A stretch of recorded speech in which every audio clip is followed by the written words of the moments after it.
Good evening. आज हम यहाँ पे फिजिक्स में घर्षण पढ़ रहे हैं, फ्रिक्शन। पिछले वीडियो में हमने इसके बारे में पढ़ा था, घर्षण की परिभाषा, घर्षण का कारण, घर्षण के प्रकार और नियम पढ़े थे घर्षण के, घर्षण कोण पढ़ा था। अब इससे आगे बेलन घर्षण या लोटनिक घर्षण, इसको इंग्लिश में कहते हैं रोलिंग फ्रैक्शन, रोलिंग फ्रिक्शन, बेलन घर्षण या लोटनिक घर्षण। क्या है ये कि जब कोई बेलन यानी सिलेंडर या कोई गोला जैसे स्फीयर, तो जब कोई गोला या बेलनाकार वस्तु किसी समतल पर लुढ़काई जाती है तो वहां पर लुढ़कने वाली गति के विपरीत दिशा में एक विरोधी बल लगता है। उस विरोधी बल को हम बेलन घर्षण कहते हैं या लोटनिक घर्षण कहते हैं।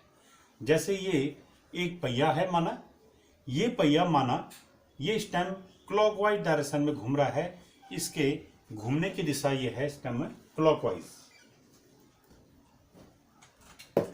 ये है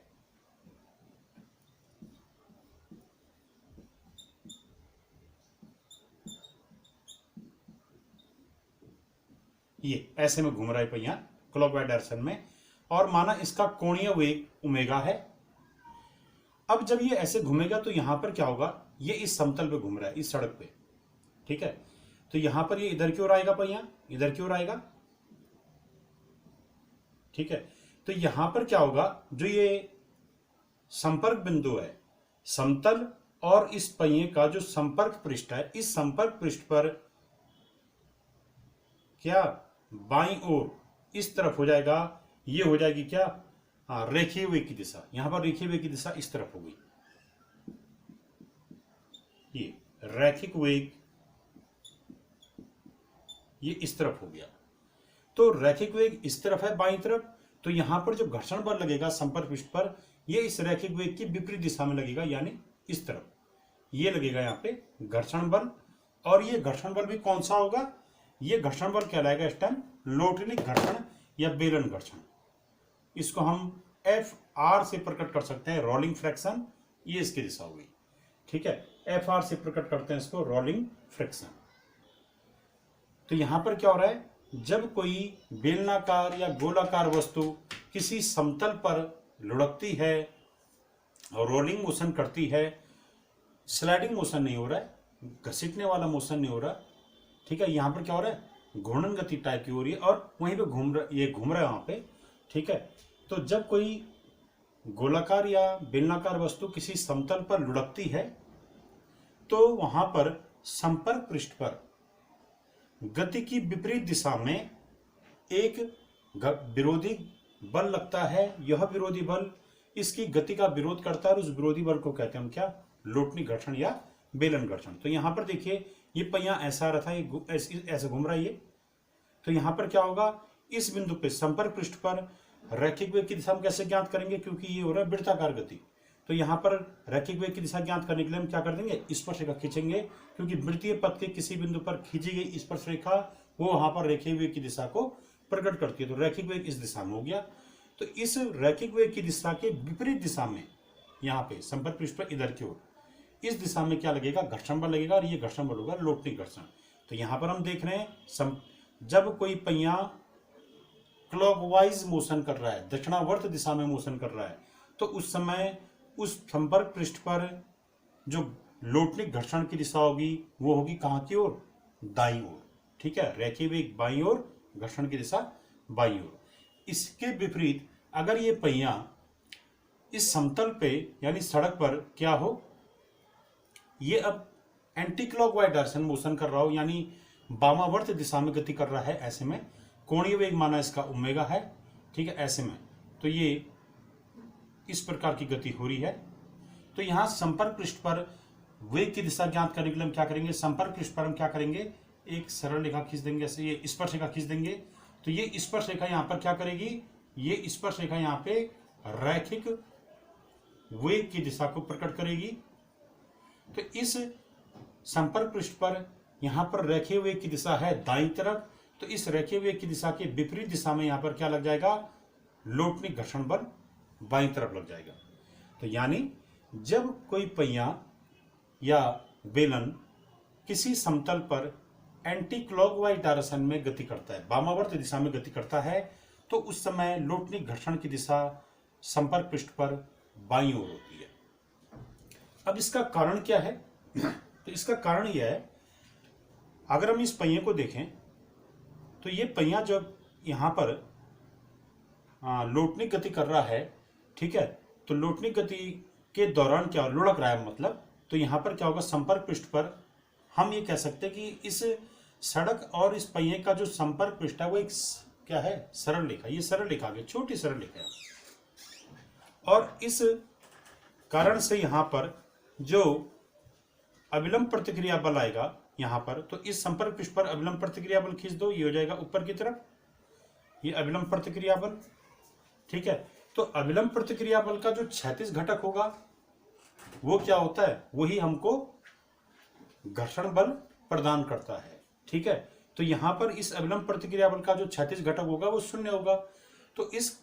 तो शून्य होने का मतलब है कि यहां पर जब पहिया इस समतल पे लुढ़क रहा होगा तो यहां पर कोई भी घर्षण बल नहीं लगना चाहिए। सैद्धांतिक रूप से यही होना चाहिए था, ठीक है, कि जब कोई पहिया किसी समतल पे लुढ़के तो वहां पर संपर्क पृष्ठ पर एक सरल रेखा आएगी और संपर्क पृष्ठ एक सरल रेखा के रूप में होगा, और वहां पर जो अविलंब प्रतिक्रिया बल की दिशा होगी वो इस सरल रेखा पे लंबवत ऊपर की ओर होगी। तो अविलंब प्रतिक्रिया बल का क्षैतिज घटक ही क्या होता है, वो घर्षण बल की दिशा होती है, ठीक है। तो अविलंब प्रतिक्रिया बल का क्षैतिज घटक घर्षण बल होता है। तो यहाँ पर अविलंब प्रतिक्रिया बल का जो ये क्षैतिज घटक है वो इधर आएगा, ठीक है, परंतु इसका मान अविलंब प्रतिक्रिया बल का क्षैतिज घटक का मान यहाँ पर क्या हो जाएगा, शून्य हो जाएगा। इस कारण से यहाँ पर लोटनी घर्षण का मान क्या होना चाहिए, शून्य होना चाहिए, पर ऐसा नहीं होता है। वो इसलिए लोटनी घर्षण कुछ ना कुछ आता है, कम आता है पर आता है। वो इसलिए क्योंकि जब ये पहिया इस सड़क पे या इस समतल पे लुढ़क रहा होगा उस दौरान ये पहिया क्या करता है, ये इस समतल पर नीचे की ओर एक बल लगाता है, जिस कारण से ये जो संपर्क पृष्ठ है ये क्षण भर के लिए ऐसा हो जाता है, ये ऐसा हो जाएगा, ठीक है, ये इस प्रकार का हो जाएगा। ये जब कोई पहिया या बेलनाकार वस्तु किसी समतल पर लुढ़कती है तो लुढ़कने के दौरान वो संपर्क पृष्ठ पर नीचे की ओर बल लगाती है, जिस कारण से संपर्क पृष्ठ पर क्या होता है, थोड़ा अवरूपण आ जाता है, इसकी आकृति विकृत हो जाती है, ठीक है। ये एक समतल के संपर्क पृष्ठ एक सरल रेखा के रूप में न होकर उस समय क्या होता है, थोड़ा वक्रीय हो जाता है। और वक्रीय होने के कारण इस संपर्क पृष्ठ के जो ये वक्रीय संपर्क पृष्ठ है इसके प्रत्येक बिंदु पे अगर हम अविलंब खींचें तो ये अविलंब ऐसा आ जाएगा। अब अविलंब प्रतिक्रिया बल ऐसा आएगा, ठीक है। पहले तो लंबवत ऊपर की ओर आ रहा था, अब ऐसा नहीं आएगा। तो यहां पर क्या होगा, संपर्क पृष्ठ के वक्रीय होने के कारण यहां पर संपर्क पृष्ठ के प्रत्येक बिंदु पर जो अविलंब प्रतिक्रिया बल लगेगा उस अविलंब प्रतिक्रिया बल का क्षैतिज घटक अब शून्य नहीं होता है, ठीक है। अब यहां पर इस अविलंब प्रतिक्रिया बल का क्षैतिज घटक कुछ ना कुछ आता है, और इस अविलंब प्रतिक्रिया बल का जो क्षैतिज घटक इस दिशा में आएगा, ये इस दिशा में आएगा, वो क्या होगा हमारा, वही हमारा घर्षण बल होगा, ठीक है। तो जब कोई वस्तु लुढ़कती है किसी समतल पे तो वहां पर लोटनी घर्षण इसलिए उत्पन्न होता है क्योंकि जब वो वस्तु लुढ़कती है तो संपर्क पृष्ठ पर नीचे की ओर एक बल लगाती है, जिससे कि संपर्क पृष्ठ कुछ वक्रीय हो जाता है। इस वक्रीय सतह पर जो अविलंब प्रतिक्रिया बल उत्पन्न होता है, इस अविलंब प्रतिक्रिया बल के क्षैतिज घटक के कारण ही यहाँ पर क्या होता है, बहुत कम घर्षण बल उत्पन्न होता है, और इस घर्षण बल को हम लोटनी घर्षण कहते हैं। ये लोटनी घर्षण क्या होता है, लुढ़कने वाली जो गति की दिशा है संपर्क पृष्ठ पर जो गति की दिशा होगी उसके विपरीत दिशा में घर्षण बल उत्पन्न होता है। और पहिए का जो आविष्कार है, तो पहिए की गति जो है वो में लोटनी घर्षण ही कार्य करता है। लोटनी घर्षण का मान सभी उपस्थित घर्षणों में सबसे कम होता है। तो लोटनिक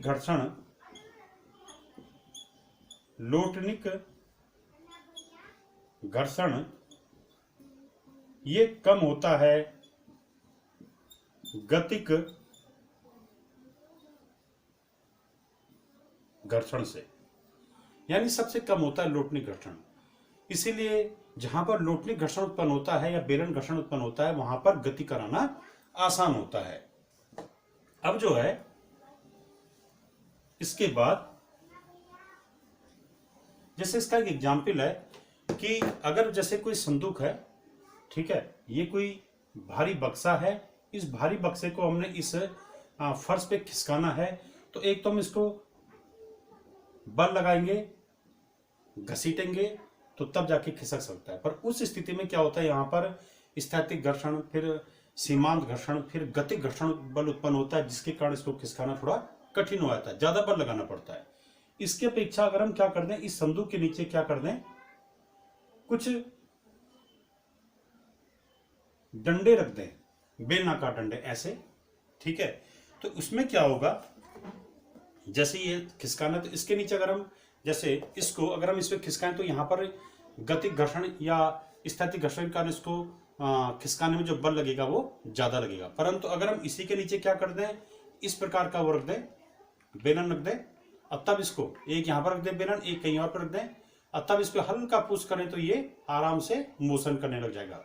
क्यों? क्योंकि ये जो बेलन है ये बेलन के ऊपर गति करेगा, और बेलन के ऊपर गति के दौरान उस समय क्या होगा, यहाँ पर ये बेलन घूमेगा, और बेलन के घूमने के दौरान यहाँ पर क्या होगा, लोटनी घर्षण उत्पन्न होगा, जिसके कारण यहाँ पर क्या होगा, इस पहिए की गति, इस बक्से की गति में बहुत कम घर्षण बल उत्पन्न होगा, और ये बक्सा आसानी से आगे की ओर खिसकाया जा सकता है।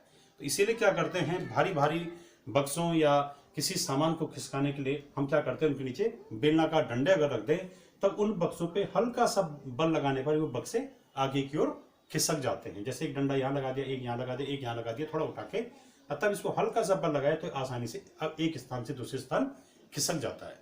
ये जो है लोटनी घर्षण का उपयोग है, इसको हम घरों में करते भी हैं। अब जो है यहाँ पे अगला कि घर्षण एक आवश्यक बुराई है। घर्षण एक आवश्यक बुराई है।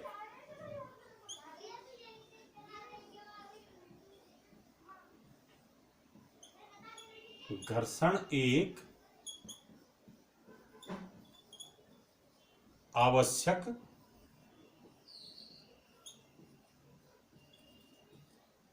बुराई है। इसका मतलब क्या है, कई बार टिप्पणी आती है इस पे लिखने के लिए, शॉर्ट नोट्स आते हैं। इसका मतलब है कि घर्षण के लाभ भी हैं और हानि भी हैं, ठीक है। हमारे दैनिक जीवन में कई कार्य ऐसे होते हैं जिसमें घर्षण का उपयोग होता है। जो इंडस्ट्रियल इकाइयां हैं, औद्योगिक इकाइयां हैं, उनमें भी कई कार्य ऐसे होते हैं या उनके संचालन के में घर्षण का कहीं न कहीं उपयोग होता है। हम ये नहीं कह सकते कि घर्षण से केवल हानियां होती हैं। जो वहाँ पर औद्योगिक इकाइयों में मशीनों के संचालन में घर्षण का उपयोग अवश्य होता है, तो इसलिए हम यहाँ पर घर्षण के उपयोग भी बताएंगे और घर्षण की से क्या हानियां हैं वो भी बताएंगे। तो पहले हम लाभ पे डिस्कस कर लें कि घर्षण से क्या लाभ है। घर्षण से लाभ, तो पहला लाभ है घर्षण से कि हमारा चलना, ठीक है, आदमी का चलना या किसी भी व्यक्ति का सड़क पर चलना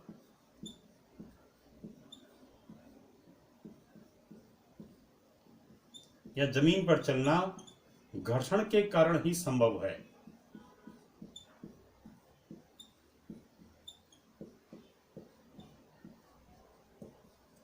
घर्षण के कारण ही संभव है। अगर घर्षण बल नहीं होता तो क्या होता, हम जैसे चलने की कोशिश करते तो हम फिसल जाते और तब हम संतुलित होकर गति नहीं कर पाते या चल नहीं पाते, ठीक है। तो जब हम चलते हैं सड़क पे या जमीन पे तो हमारे पांव के तलवों और जमीन के बीच गति की विपरीत दिशा में घर्षण बल उत्पन्न होता है, जिस कारण से क्या होता है, हम सड़क पर संतुलित होकर चल पाते हैं, ठीक है। जैसे कि अगर हमारा कभी पांव केले के छिलके के ऊपर पड़ जाए तो केले के छिलके के ऊपर जब हमारा पांव पड़ जाता है तो वहां पर घर्षण बल बहुत कम होता है। इस कारण से वहां पर क्या होते हैं, फिसल जाते हैं, घर्षण बल कम होने के कारण। तो घर्षण बल के कारण ही हम जो है चल सकते हैं। दूसरा जो है इसका लाभ कि पेन से कागज पर लिखना, पेन से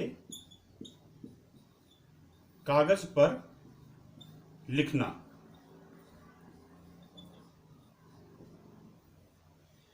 जैसे मैं यहां पर बोर्ड पे लिख रहा हूं या हम पेन से कागज पे लिखते हैं, तो वहां पर क्या होता है, कागज और पेन के बीच पर्याप्त घर्षण बल उत्पन्न हो जाता है, जिस कारण से वहां पर हम मन चाहे आकार के अक्षर बना सकते हैं। अगर वहां पर घर्षण बल न होता तो हम अगर पेन को जिस दिशा में घुमाना चाह रहे हैं उस दिशा में पेन नहीं घूम पाती, वो फ्रीली मोशन करती, और उस कारण से क्या होता है, बोर्ड पे हमारे द्वारा सोचे गए अक्षर या कागज में हमारे द्वारा सोचे गए अक्षर नहीं बन पाते।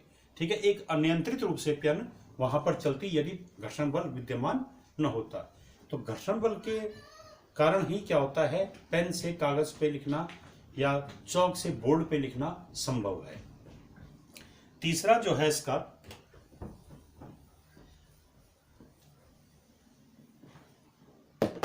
कि गाड़ियों में ब्रेक लगाना, गाड़ियों में जो ब्रेक लगते हैं वो जो है घर्षण के कारण ही क्या है, वो संभव है कि घर्षण के कारण ही गाड़ियों पर जो ब्रेक लगाए जाते हैं उस कारण से ब्रेक लगते ही क्या होता है, गाड़ियों की गति वो कम हो जाती है। और इसी प्रकार से वाहनों की नियंत्रित गति,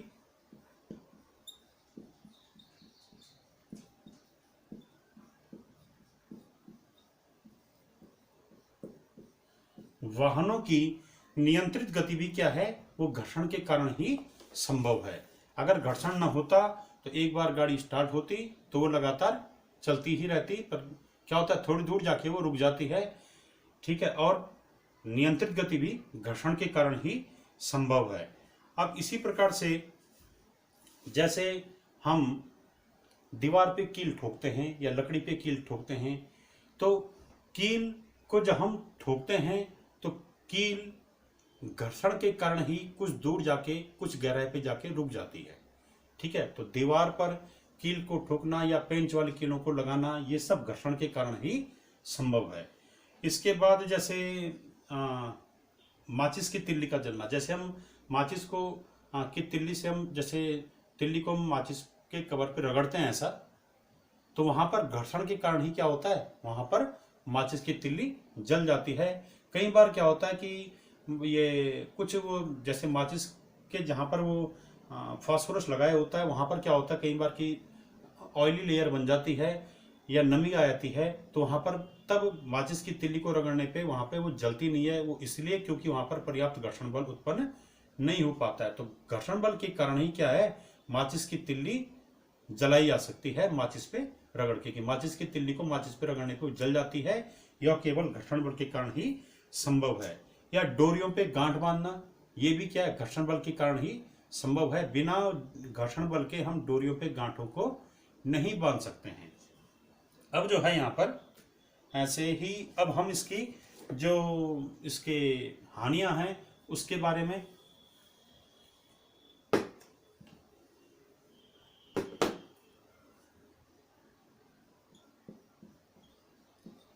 घर्षण बल से हानि। तो घर्षण बल से हानि यह है कि यदि मशीनों के संचालन में बहुत ज्यादा घर्षण बल उत्पन्न हो गया तो अत्यधिक घर्षण बल की उपस्थिति में मशीनों को कार्य कराने के लिए अत्यधिक बल लगाना पड़ता है। इससे जो है अनावश्यक ऊर्जा खर्च होती है। ठीक है,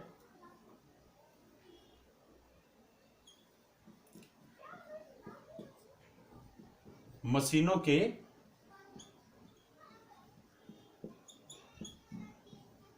संचालन में अत्यधिक घर्षण की उपस्थिति में मशीनों के संचालन में अधिक बल आरोपित करना पड़ता है, अधिक बल लगाना पड़ता है। एक सामान्य एग्जाम्पल जो मैंने संदूक का दिया था कि अगर जैसे संदूक को हमने किसी उबड़ खाबड़ सड़क में, ये किसी उस पर रखा है, समतल पे रखा हुआ है, और हम मशीन उसको संदूक को रखा है समतल पे, और हम उसको खिसकाना चाह रहे हैं, भारी संदूक है, तो क्या होगा, उस वहां पर घर्षण बल ज्यादा होने के कारण उसको खिसकाना कठिन होता है। परंतु अगर उसी संदूक को हम थोड़ा उठा दें, उसके नीचे हम 3-4 बेलनाकार डंडे डाल दें, और तब उस संदूक पे हम थोड़ा सा बल लगाएं तो संदूक आसानी से खिसक जाता है। तो वहां पर ऐसा क्यों हुआ, क्योंकि बाद वाली स्थिति में घर्षण बल कम हो गया, और पहले वाली स्थिति में घर्षण बल ज्यादा था, इसलिए इसको खिसकाना कठिन था। तो अधिक घर्षण बल की उपस्थिति में क्या होता है, मशीनों इसके संचालन में भी अधिक बल लगाना पड़ता है। दूसरा, अत्यधिक घर्षण बल के कारण क्या होता है, मशीनों द्वारा जो उत्पन्न ऊर्जा है उसका अधिकांश भाग ऊष्मा के रूप में खर्च हो जाता है। ठीक है,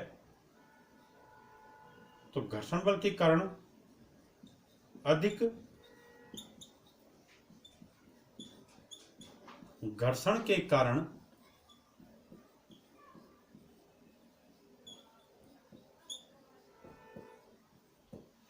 मशीनों द्वारा उत्पन्न ऊर्जा का कुछ भाग ऊष्मा के रूप में क्षय होता है, ऊष्मा के रूप में बर्बाद हो जाता है।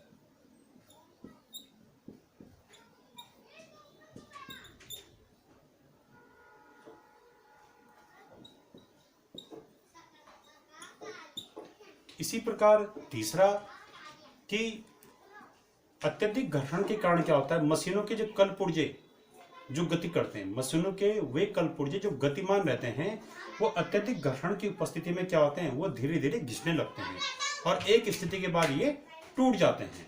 तो इसलिए जो है, मशीनों के जो कल पुर्जे होते हैं वो अत्यधिक घर्षण के कारण कई बार टूट जाते हैं, गर्म हो जाते हैं, टूट जाते हैं।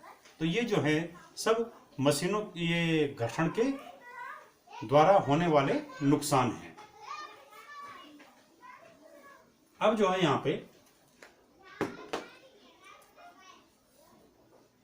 घर्षण को कम करने के उपाय।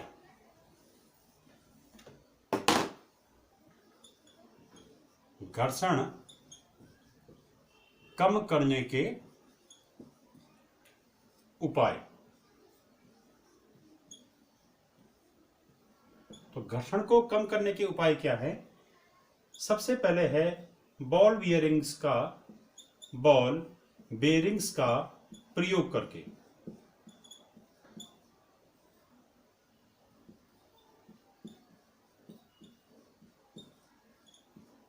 बॉल बेयरिंग्स का प्रयोग करके हम घर्षण को कम कर सकते हैं।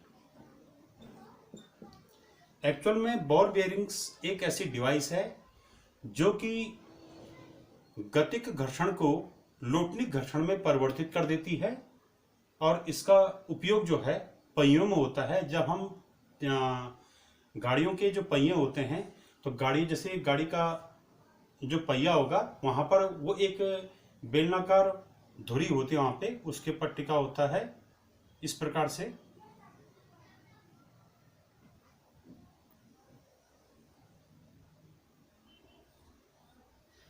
इसमें क्या होगा, दो सकेंद्री बेलन होंगे, समाक्षीय बेलन कह सकते हैं, जैसे ये है। ठीक है, तो एक यहां पर ये धुरी है, ठीक, और इसके शाफ्ट कह सकते हैं इसको, शाफ्ट, इसके चारों ओर एक बेलन ये है बना हुआ, ये वाला, और एक बेलन ये बाहर से बना हुआ है। ठीक है, और इन दोनों बेलनों के बीच में क्या है, रिक्त स्थान है। तो ये माना हमारा ए बेलन हो गया, और ये क्या हो गया, ये हमारा सी बेलन हो गया। ठीक है, ये तो दो समाक्षीय बेलन जो हैं एक दूसरे से कुछ अंतराल पे लगे होते हैं इसमें, बॉल बेयरिंग्स में। और इसमें क्या होता है, इन दोनों समाक्षीय बेलनों के बीच रिक्त स्थान रहता है। इस रिक्त स्थान में क्या होता है, यहां पर छोटे छोटे गोले लगे होते हैं, ये। तो ये जो गोले होते हैं, ये, इन गोलों को मैं बी गोला कह रहा हूं, ये बी बॉल, ये बॉल हैं। तो होता क्या है, जैसे ये हमारा साफ्ट हो गया, धुरी होगी। इसके बाद यहाँ पर इसके चारों तरफ से एक पहला बेलन ये है, ये वाला बेलन सी बेलन। तो इसमें एक सी बेलन और एक ये ए बेलन, ये दोनों एक बेलन ही होगा और इसके बाहर से एक सी बेलन ही होगा। दोनों की अक्ष एक ही होगी। तो एक ही अक्ष पे दो बेलन होते हैं, एक कम त्रिज्या का एक ज्यादा त्रिज्या का, और इनके बीच जो है रिक्त स्थान होता है। इस रिक्त स्थान में छोटी छोटी गोलियां लगाई जाती हैं, धातु की ठोस गोलियां। ये इन गोलियों को हम बॉल कह सकते हैं। और अब जो है जो ये बाहर वाला जो पहिया है, ये बाहर वाला जो ये बेलन है ए बेलन, इस ए बेलन पर जो है हमारा पहिया टिका होता है। और जो ये अंदर का सी बेलन है, ये इस पे क्या होता है, इस पे हमारी धुरी टिकी हुई होती है। तो जब पहिया घूमता है तो पहिया घूमने से क्या होता है, ये बाहर वाला जो बेलन है ए बेलन, ये भी घूमने लगता है। और इस ए बेलन के घूमने के कारण क्या होता है, यहाँ पर ये जो गोलियां हैं ये भी घूमती हैं। और गोलियां घूमती हैं पहिए के कारण से। तो जिस दिशा में पहिया घूमता है उस दिशा में गोलियां भी घूमने लगती हैं। अब गोलियां तब किसके संपर्क में है, अंदर वाले बेलन के संपर्क में। और अंदर वाला बेलन किससे जुड़ा है, धुरी से। तो जब पहिया घूमता है तो ये चारों गोलियां, चारों बॉल घूमती हैं। चारों बॉल के घूमने से अंदर का जो बेलन है, ये सी बेलन, ये भी घूमता है। इसके साथ तब धुरी भी घूमने लगती है। तो होता क्या यहाँ पे, जब पहिया गतिमान होता है तो पहिए के गतिमान होने के कारण यहाँ पर क्या होता है, ये जो चार बॉल है यहाँ पे बी बॉल, ये भी घूमती है। और इस कारण से यहाँ पे लोटनी घर्षण उत्पन्न होता है। और हम ये कह सकते हैं कि यहाँ पर पहिए की गति में गतिक घर्षण लोटनी घर्षण में कन्वर्ट हो चुका है। इसी को हम बॉल बेरिंग्स कहते हैं। और लोटनी घर्षण यहाँ पर उत्पन्न होने के कारण यहाँ पर क्या होता है, गति कराना आसान होता है, पहिए की गति कराना आसान होता है। अगर ये माना बॉल बेरिंग्स यहाँ पर ना होता, अगर ऐसा होता पहिया यहाँ पर चार गोले ना होते, तो पहिया अगर आगे की ओर जा रहा है, माना पहिया अगर आगे की ओर जाता और यहाँ पर चार गोलियां ना होती, तो पहिए को हमको घसीटना पड़ता आगे की ओर। ऐसे में घर्षण बल ज्यादा लगता, पहिया जल्दी घिस भी जाता, ठीक है, और एनर्जी ज्यादा खर्च होती, अनावश्यक बल ज्यादा लगता। तो यहाँ पर इन चार बॉलों का प्रयोग करने पे, जिनको हम बॉल बेयरिंग्स कहते हैं, इनका प्रयोग करने पे क्या होता है, गतिक घर्षण लोटनी घर्षण में परिवर्तित हो जाता है, जिससे कि घर्षण बल का मान कम हो जाता है। इसी प्रकार से दूसरा है स्नेहकों का या पॉलिश का प्रयोग करके।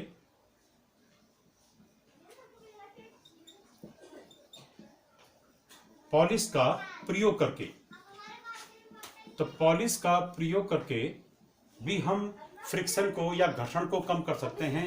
अगर हम जैसे कोई उबड़ खाबड़ सड़क है, उबड़ खाबड़ सड़क पे हम क्या करते हैं, डामर कर दें या उस पे सीमेंट की पॉलिश कर दें, तो वहां पर गति कराना आसान होता है, घर्षण बल कम हो जाता है। तीसरा जो है यहाँ पे स्नेहकों का उपयोग करके, स्नेहकों का उपयोग करके, तो स्नेहकों का उपयोग करके,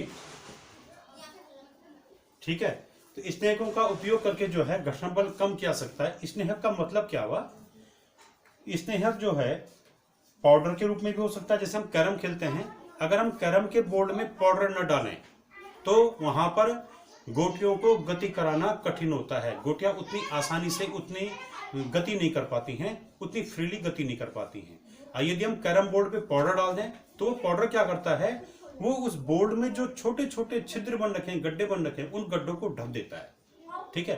तो पाउडर बोर्ड पर बने हुए छोटे छोटे गड्ढों के ऊपर एक परत बना देता है, ढक देता है। इसके कारण वहां पर क्या होता है, उस बोर्ड का उबड़ खाबड़पन, खुरदरापन खत्म हो जाता है, जिससे कि वहां पर गोटियों को गति कराना आसान होता है। तो वो हुआ स्नेहक। तो स्नेहक का काम कैरम बोर्ड में कौन कर रहा है, पाउडर। तो पाउडर का प्रयोग करके। दूसरा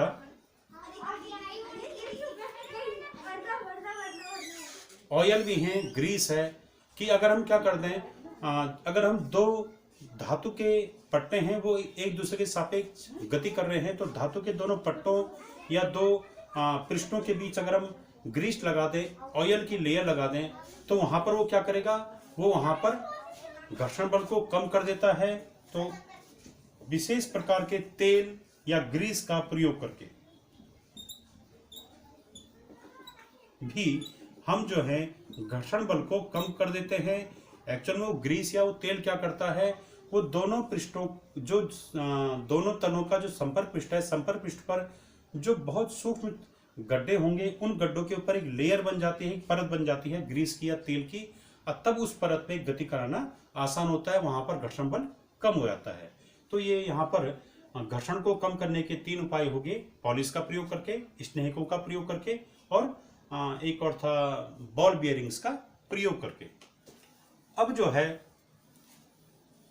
आनत तल पर गति,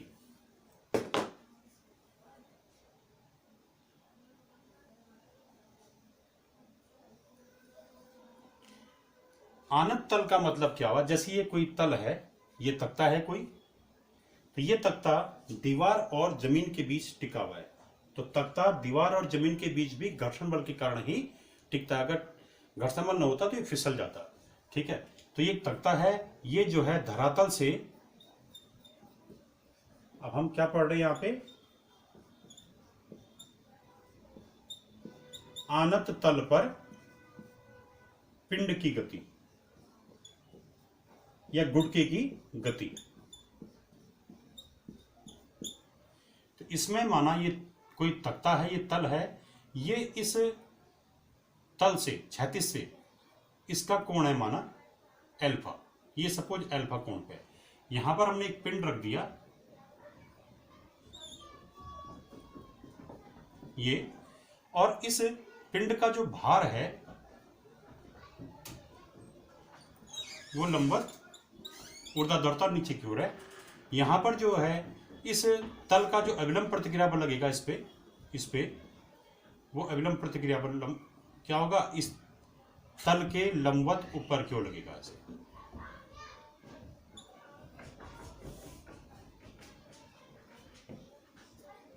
ये प्रतिक्रिया बल आर हो गया, अविलंब प्रतिक्रिया बल आर।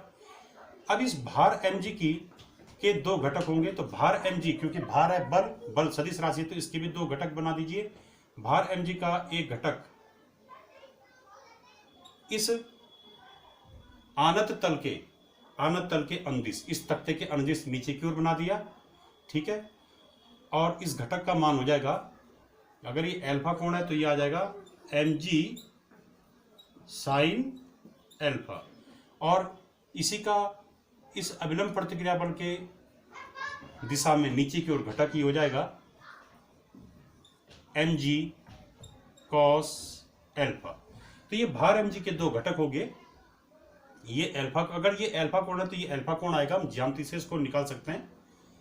अब यहां पर जैसे जैसे हम इस तख्ते का झुकाव बढ़ाते जाएंगे, इस तख्ते का कोण जमीन के साथ इस तख्ते का कोण बढ़ाते जाएंगे, तो एक ऐसा कोण जरूर होगा जिस कोण पर ये क्या होगा, जिस कोण के बाद ये तख्ता, ये गुटका नीचे की ओर फिसलने लग जाएगा।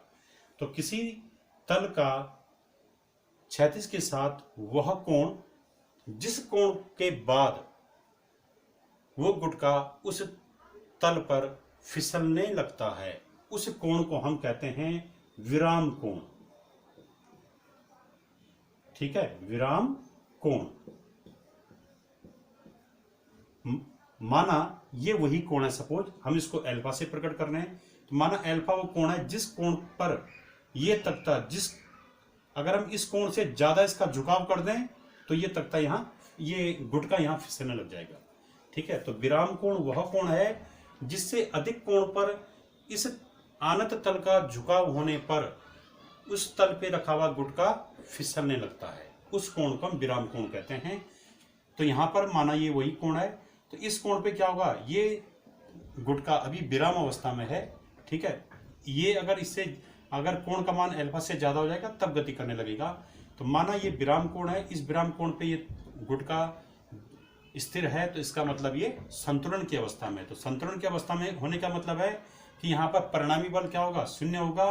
तो परिणामी बल 0 होने का मतलब है कि जैसे ये अविलंब प्रतिक्रिया बल और ये mg cos अल्फा, ये एक दूसरे के विपरीत दिशा में, तो यहाँ पर क्या होता है, r बराबर, ये दोनों एक दूसरे की विपरीत दिशा में होते हैं और ठीक एक दूसरे के बराबर होते हैं। तो ये आर का मान mg cos अल्फा के बराबर होता है, और जो ये mg sin अल्फा, mg का जो घटक mg sin अल्फा ये तख्ते पे नीचे की ओर है, ये जो घटक है ये इस गुटके को नीचे की ओर गति कराने में रोल इसका रहता है। ठीक है, तो गुटके की नीचे की ओर गति किस घटक के कारण होती है? mg sin अल्फा के कारण। यही घटक गुटके को नीचे की ओर गति प्रदान करता है। तो यदि ये गुटका नीचे की ओर गति की कोशिश कर रहा है तो इस गति की विपरीत दिशा में इस संपर्क पृष्ठ पर गति की विपरीत दिशा में क्या हो जाएगा? एक घर्षण बल लगेगा, उसको हम Fs से प्रकट कर रहे हैं। तो ये क्या हो गया? गति की विपरीत दिशा में घर्षण बल। तो अगर ये पिंड अभी स्थिर है तो उस समय ये घर्षण बल और ये mg sin अल्फा ये भी आपस में बराबर होंगे, क्योंकि एक दूसरे की विपरीत दिशा में तो ठीक एक दूसरे के बराबर होते हैं। तो ये आ जाएगा Fs बराबर mg sin alpha.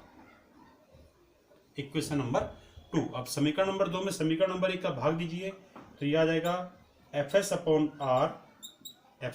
r equal to mg sin alpha upon mg cos alpha. तो ये आ गया हमारा tan अल्फा, जहां अल्फा क्या है? विराम कोण है। इस कोण से ज्यादा कोण अगर तख्ते का क्षैतिज से हो गया तो ये गुटका इस पे फिसलने लग जाएगा। ठीक है, अब यहां पर इसी को अगर हम आगे हल करें तो Fs का मान होता है, Fs क्या है यहाँ पे? सीमांत घर्षण बल। Fs क्या है? सीमांत घर्षण बल। सीमांत घर्षण बल ये है Fs। तो Fs की अब हम क्या रखेंगे? हमने पढ़ा है Fs बराबर क्या होता है? μs इंटू आर, जहां μs क्या है? घर्षण गुणांक, तख्ते और इस तल के बीच का घर्षण गुणांक। तो Fs के ऊपर दिया μs into R upon R equal to tan alpha, और ये हमारा आ गया आर से आर कैंसिल हो गया, μs बराबर tan अल्फा। परंतु हमने इससे पहले एक चीज पढ़ी थी, घर्षण कोण। तो घर्षण कोण में आया था कि यदि घर्षण कोण थीटा है तो घर्षण कोण का टेंजेंट ये भी μs के बराबर होता है। ये हमने पिछले टॉपिक में पढ़ा है। घर्षण कोण का टेंजेंट ये भी μs के बराबर होता है, और ये विराम कोण का टेंजेंट ये भी μs के बराबर है, यानी ये दोनों आपस में बराबर होंगे। तो परिणाम 3 और 4 से क्या आ गया हमारा? tan अल्फा बराबर tan थीटा। ठीक है, यानी हम इसको अल्फा बराबर थीटा लिख सकते हैं। अल्फा क्या है यहाँ पे? विराम कोण, थीटा क्या है यहाँ पे? घर्षण कोण। तो विराम कोण और घर्षण कोण आपस में बराबर होते हैं। एक घर्षण का ये घर्षण को कम करने का एक उपाय ये था, ये भी है इसका एक उपाय कि विशेष पदार्थों का प्रयोग करके भी हम घर्षण को कम कर सकते हैं। जैसे पहिया होता है, तो पहिए में हम देखते हैं कि बाहर रबड़ लगा होता है, तो अगर पहिए में रबड़ के पे कोई धातु लगी हो, जैसे लोहे का हो पहिया पूरा, और लोहे का पहिया अगर हम सड़क पे इसको गति कराएं तो लोहे और सड़क के बीच जो घर्षण बल होगा वो ज़्यादा होता है, इसलिए उस लोहे के पहिए को सड़क पे गति कराना कठिन होता है।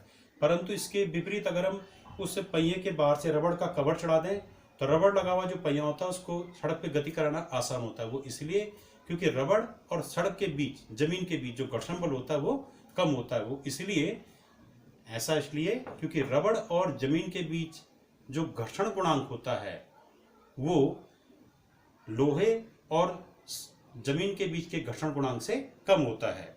ठीक है, ये है घर्षण गुणांक μs। तो ये रबड़ और अर्थ के बीच, जो रबड़ और अर्थ के बीच का जो घर्षण गुणांक होगा वो कम होता है, बजाय किससे? स्टील और अर्थ के बीच के घर्षण गुणांक से। तो क्योंकि स्टील का लोहे का या जमीन के साथ जो घर्षण गुणांक होता है वो अधिक होता है, रबड़ का जमीन के साथ जो घर्षण गुणांक होता है वो कम होता है, और जिसके लिए घर्षण गुणांक कम आएगा वहां पर उसमें क्या होगा? घर्षण बल भी कम लगेगा। इसलिए टायरों पे रबड़ों का प्रयोग किया जाता है, क्योंकि रबड़ लगे टायरों में रबड़ और जमीन के बीच घर्षण गुणांक का मान बहुत कम हो जाता है, इसलिए रबड़ के टायरों का प्रयोग किया जाता है। तो अब इस प्रकार से ये घर्षण बल का जो टॉपिक है ये पूरा खत्म हो चुका है। अब इस पे न्यूमेरिकल करेंगे। Thank you.